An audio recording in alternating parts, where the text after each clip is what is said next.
Hey everybody, welcome back. Today we're going to be using our Philips 7000 series pasta maker to make gluten-free buckwheat penne pasta primavera from scratch. So you ready? Let's get into this. For this recipe we're going to need sun-dried tomatoes, a little bit of avocado oil, minced garlic, a little bit of salt and pepper, some bell peppers, a little bit of zucchini, some broccoli florets, a little bit of Parmesan cheese on the side to flavor at the end. And for the pasta, we need some raw egg, buckwheat flour, and some water. If you'd like to make this recipe, all the ingredients and measurements are down in the description of the video, along with the calorie count, the protein, the carbs, and the fat. Alright, here's the ingredients for our pasta. What we want to do first is we want to mix the egg and the water together. So we'll throw this in. And we'll just use a fork here to break that up and get this combined as good as we can. Also, if you're using our same pasta machine, make sure you have the correct disc on your machine. We're doing penne pasta, so we got our penne disc on here, but you can use whichever one you want. Once you got that mix, we can open up our machine, pour in our buckwheat flour, close this up, and we'll go ahead and start the machine. Now we can pour in our egg mixture into the little vent on the top here, and then we'll let it mix and do its thing. When you're mixing your pasta in the machine, you'll be able to tell if you got the right consistency, because it's not going to look like pizza dough and it's not going to look like bare flour. It should be really crumbly. The amount of liquid you're going to use is going to vary a little bit depending on your region, and if you're using well water or something like that, that can affect it too. So even if you're following our recipe, you're likely going to have to make some adjustments to the amount of water that you use. To a certain extent, you're going to have a little bit of trial and error as far as that goes.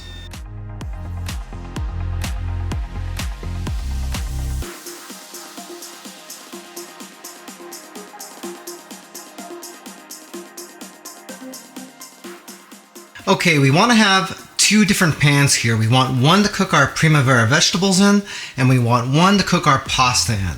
Keep in mind we're working with fresh pasta, so it's only going to take about 3 minutes or so for it to cook. So we want this pot already hot and ready to go for the pasta whenever we get our vegetables finished. That way we're not waiting around and nothing overcooks. So we're going to set our water to between a medium and a medium high, and then we're going to preheat our pan using about a medium heat. Now keep in mind we're using a lot of different kinds of vegetables for our primavera.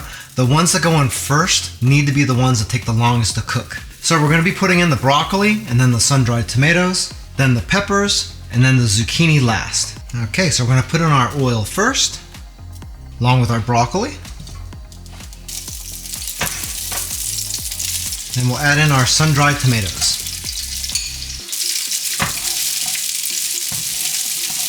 Also, we can put in our garlic now if we want to.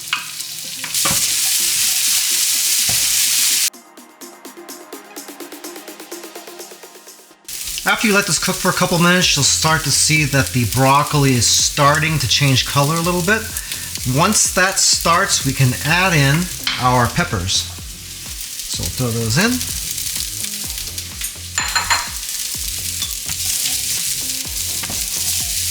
By the way, if this is your first time here and you want to learn some cool new recipes, get some great cooking tips and tricks and all sorts of other kitchen related things, then start now by subscribing to the channel and clicking the notification bell so you never miss a thing.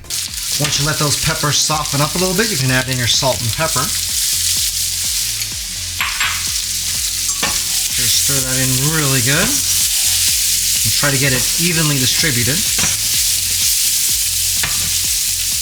Like, see that piece of broccoli right there? We don't want all that pepper sitting on it, so be sure to mix that up really good. Otherwise, somebody's going to be in for a surprise. Once you get that combined in really good, go ahead and add in your zucchini.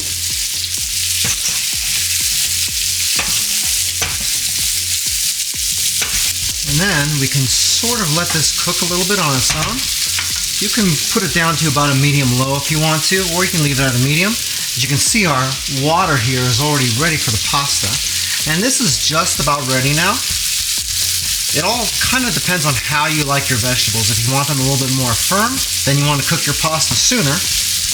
And obviously, if you like your vegetables cooked through all the way, then you would want to wait just a tiny bit longer.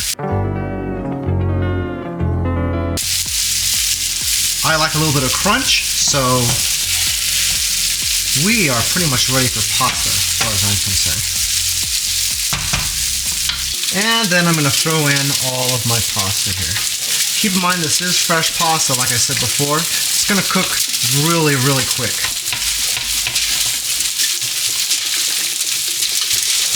So as soon as you get this in here, you're going to want to start stirring that. We want this pasta al dente, so be really careful not to overcook it. It only takes about 3 minutes or so. So after about 2 minutes, we want to start checking this. Keep in mind, this type of pasta is pretty fragile when you make it fresh, so don't dig your tongs in here really hard or anything. You want to give this a good chance to cook and strengthen a little bit. If you start to get a lot of starch building up and you're afraid that it's going to spill over, you can always just push the pan off of the heat and you'll see that that'll go down right away. So I wouldn't worry too much about that. Or you can just drop the heat down too. Be sure you don't forget about your vegetables here. Got to keep stirring those, otherwise you're going to burn. Not only is this fragile because of the shape of the pasta, but it's also fragile because we're using buckwheat here, and that's, if you're cramming stuff in there, you're going to end up with a bunch of crumbs. Okay, that pasta's just about ready. So we need to get this off the heat, drain it in a colander, like this, and then make sure all the water is out of this. Don't shake this around too much because we're going to mess up all that pasta if we do that. But you can just sort of shake it a couple times. Make sure you get most of that water out. This is hollow pasta, so it's going to kind of hold a little bit of water in there too. So watch out. Okay, now we can pour our pasta into our Primavera. We can carefully stir this in. Looks pretty weird, doesn't it? That's buckwheat for you though. And once you do that, we're ready to serve. If you'd like to learn some more about Joe's Phenomenal, you can either watch a couple more videos or you can check us out online at joesphenomenal.com. That Primavera came out fantastic. I know a lot of people are used to having Primavera with a cream-based sauce, but to me it's even better this way, has less calories and fat, and really brings out the flavor of those vegetables a lot more. If you'd like a little bit more information about the Philips 7000 series pasta maker that we use in this video, we do have an Amazon affiliate link to it down in the description of the video. If you buy anything through those links, we do make a small commission, but it doesn't change the price that you pay, 1 cent. If you like this video, then you might like this playlist right here where we're putting all the recipes that we make in this pasta maker all together in one spot. This video is the first one going into that playlist, so if you don't see a whole lot in there, just check back every so often and I'm sure we'll fill that up pretty quick. Well, that's it for now. I hope to see you back again here really soon, and until that time, I'm Joe and I hope you have a phenomenal day. Take it easy.